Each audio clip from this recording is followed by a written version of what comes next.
Well, you can turn that racket off straight away. Monster Jam Hunt Showdown came out in August 2024, but it didn't make it onto the channel till 2025, and I loved it. It was a great split screen, hectic racing experience with an essence of MotorStorm in it. Didn't really see a lot of my competitors shout about it, so I want to just whack it on the front of this list and make sure everybody has clapped eyes on it, because it's on PSN Extra, and it comes with a great Tony Hawk's points battle mode within an arena. And that brings us on to our first entry. I am Couch Coop, by the way, and you are about to be shown the greatest local co-op and split screen games on the planet for 2025.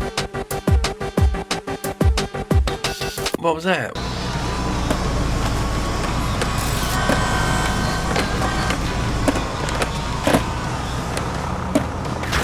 Watch out for those music copyright strikes and those London buses. It is Tony Hawk's 3 and 4 Pro Skater, released in July. We had 1 and 2 a few years back. This is slightly bigger, slightly better graphics on that engine. The history with me and local PvP co-op and this game goes right back to the beginning, to the PlayStation 2.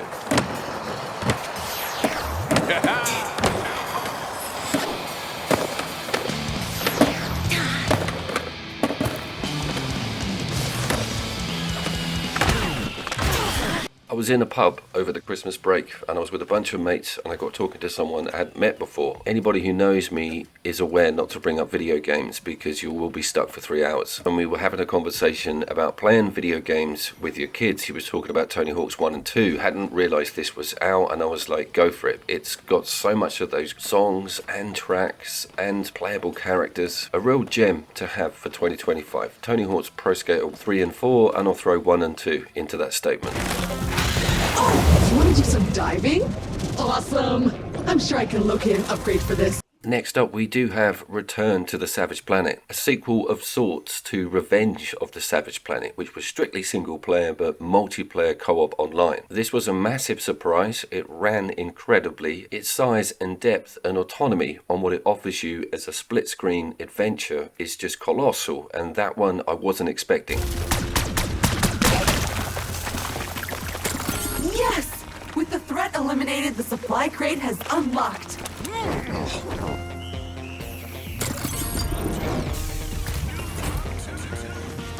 A standard issue 3D printer cartridge allowing you to print new tools or gear. It's got guns, it's got exploration, it's got base building, it's got creature capture. The depth behind leveling your character on an RPG front is massive. It's also not horrifically violent and can be potentially for the whole family. Not a full screen local split, unfortunately. I think that may be a bit of a chuck on the old engine, but for what we do have, the beauty is everywhere. This planet's amazing, and it's got this tongue-in-cheek humour the whole way through. Certain amount of goofy laughs in this game that will totally get all ages chuckling. It's a full-blown split screen sci-fi adventure, and you couldn't really ask for more when it came to sequeling that original game. Top marks, guys. Fantastic catch!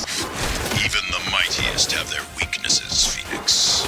Yes, Marvel Cosmic Invasion. Yes, amazing retro graphics. Awesome 4-player beat-em-up game. It feels like, as said in the original review, a cabinet arcade machine. Lead cartridges are running low.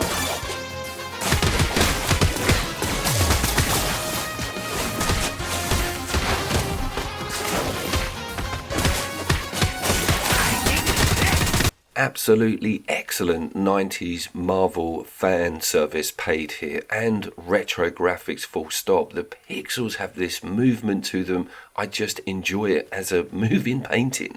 Don't even have to be playing this. Sitting down and watching two other people go hammer and tong at this game is one of life's few pleasures. Incoming!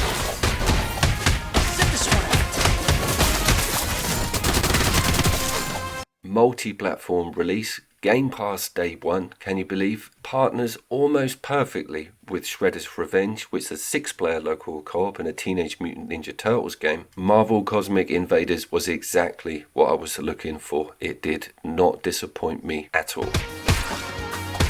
I need some juice. Free food. Sweet.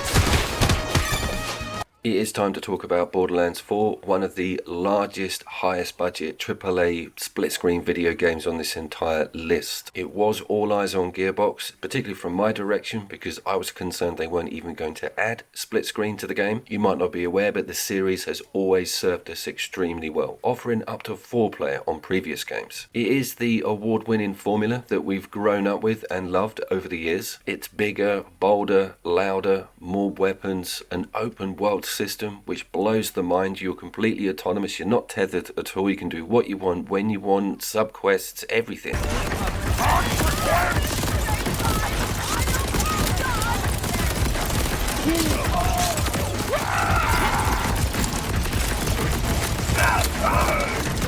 Its performance wasn't mind-blowing out of the gate on local co-op, and if you subscribe to the channel, you know that I keep my audience up to date with developments on patches on that front. Performance mode, it's okay, it's bearable. Remember, this is an extremely busy game, and absolutely nothing is stripped away from that second player. They are full-blown as a profile, all developments and unlocks are kept and saved. I say that because some bigger name video games, when adding a local co-op player, just give you half of the single player content.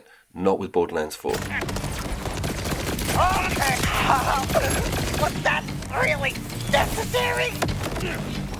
I will say, and it's not exactly in the top echelons of this list, is that it's a franchise I don't go back to as much in single player. I really only enjoy this style now with someone sat next to me.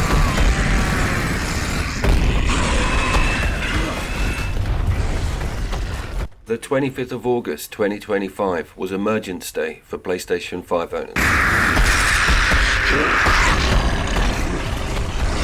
I normally think of myself as someone who can see what's down the line when it comes to local co-op releases or IPs making a jump over to the other side. But Gears of War Reloaded completely caught me out, and I didn't think we were going to get such a graphical treat. I have memories, like most of you guys, of this running on a 7th generation system. Because I'm not on the Xbox side, I never saw it upscaled on PC or anything like that, so this was a real first, seeing this game look that good. The only complaint is that vertical split isn't in there yet, and I do keep checking, guys. I think they could well add it. I say that because Borderlands 3 had horizontal for the first year of its release, even when it was officially released on the PlayStation 5, and then they swept in a patch and it just changed everything for me. You might not have a big preference on that front, and Gears kind of works with that aspect ratio, and it was also something I was used to from the original game. It could have been a lot worse, and they could have pulled a Resident Evil 5 and 6 on us. If you know, you know.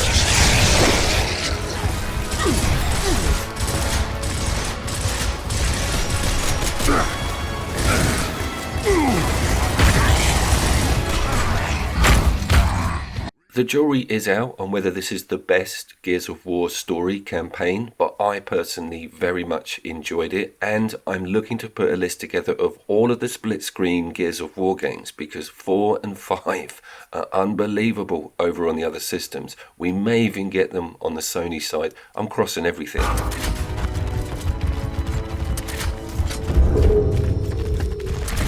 It's still coming! This is bullshit! No, I don't actually. Keep moving.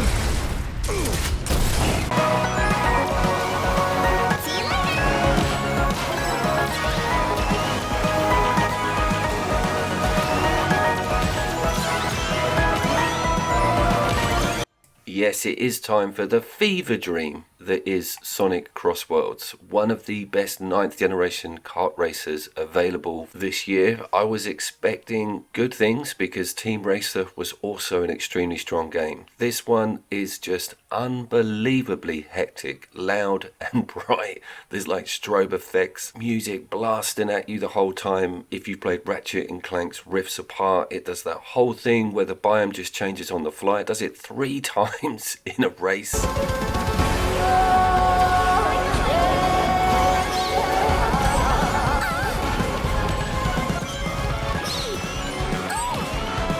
character and cart differential. So here's the thing, here's the hook. It is also slightly co-op. You both technically have the same goal of getting past these rivals that it will put in the game for local co-op as well. Everything that player 1 opens up is available to player 2, so it's in your interest to try and get these guys beat, and damn, they are really good. And what you're looking at is the second from the bottom speed. The game goes up 2 notches from there.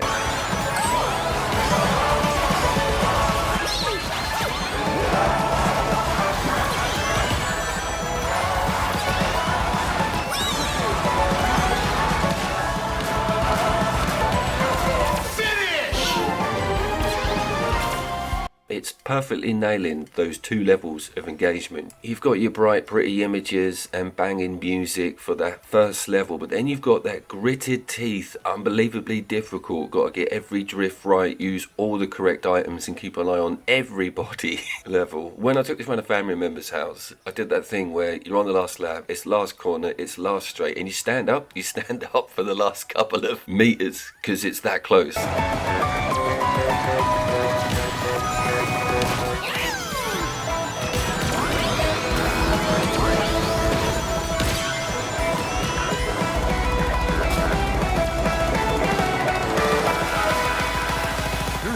It does also, and this is important, spawn a 4-player split screen. So just to confirm, you can play this locally 4-player. You just got to get those 4 pads at 60 quid a piece. Okay, it's time for my honorary mention. This one's a little bit controversial. This is a trailer. For some reason it ripped at 720p, so apologies. 8 years ago, I put together a top local co-op and split screen list. It may have been one of the first on the platform of that size for the PlayStation 4. One of the games at the top of the list was A Way Out, and Josef Fares, the CEO of that company, had just finished Brothers and then rolled out his newest split screen prison drama, which I got in front of, I think it's 930,000 people for free. And then I did exactly the same thing for It Takes Two, which got to about 250,000 views. So upon this being announced, I thought I'd email the company, be really polite, show them my demographics and say, is it possible to get some codes? Nothing, bros. Not even an out of office reply, not even a no thanks. I know they outsource this stuff to PR companies, and it was probably just one look at my metadata on the channel. So being at 25 brackets 24.8k means that I don't really qualify for this sort of stuff, despite me getting the software in front of massive numbers. I've always thought the subscriber number thing was a little bit dated because I'm not paid on sub, I'm paid on views. Anyway, that was my crappy little protest, is to not feature it on the channel for 2025, its launch year. I will get to it. It was also full freaking price and something you can't play on your own, but that's always been the case with the studio's games. Let's move on.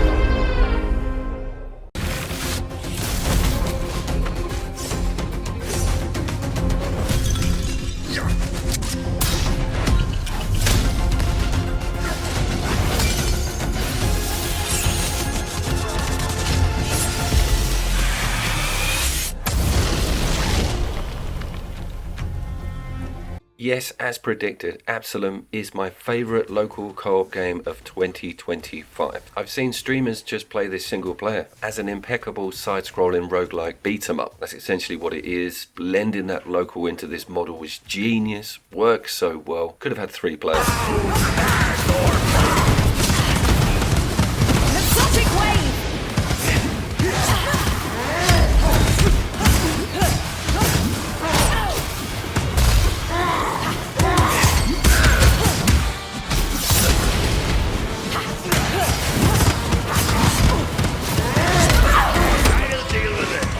The production feels so high level, and you heard me mentioning price earlier. This is 20 British pounds. It didn't even release at that 35-40 quid mark, which it could have done because it's absolutely huge and looks brilliant. Gears Reloaded did that with a £40 on launch, which I thought was awesome.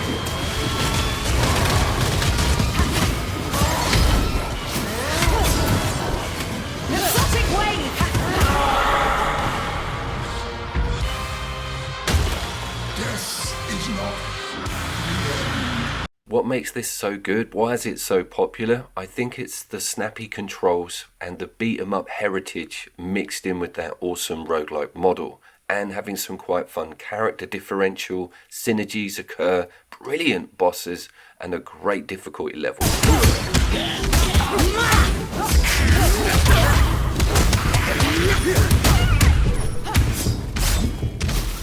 A full-featured standalone review exists about this game on the channel. It's one of my more recent videos because this came out right at the end of the year and did put this list into 2026. This video is also coupled with my top single-player games of 2025. I will link in the comments. My name was Couch Coop, and here's to 2026 and getting some codes. I'll see you down there. Our threads are intertwined.